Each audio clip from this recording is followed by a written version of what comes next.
We begin the week with a debate over a historic rail line that runs for more than 100 miles from Utica, Rome to Lake Placid.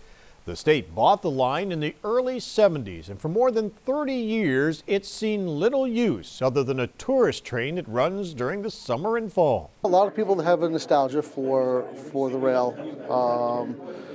It's part of what developed the Adirondacks in the first place. The state has a plan to invest millions to fix up the tracks and reopen the entire line, which could potentially bring riders and tourists to more of the Adirondacks. For example, there's a Boy Scout camp directly adjacent to the tracks in Sabattis.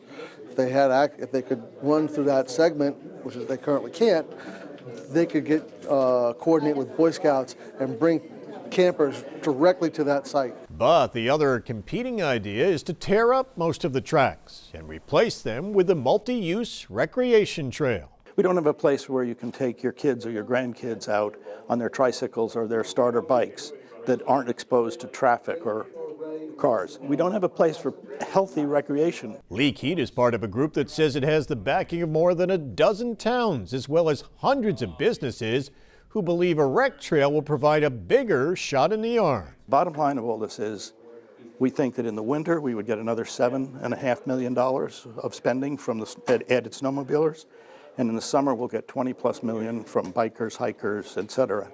if we build the rec trail. We need to do some of our own homework and come up with those numbers ourselves. Which is why the state is holding a series of public hearings to get input and then decide if it should revise what it has planned for the rail corridor. We're listening.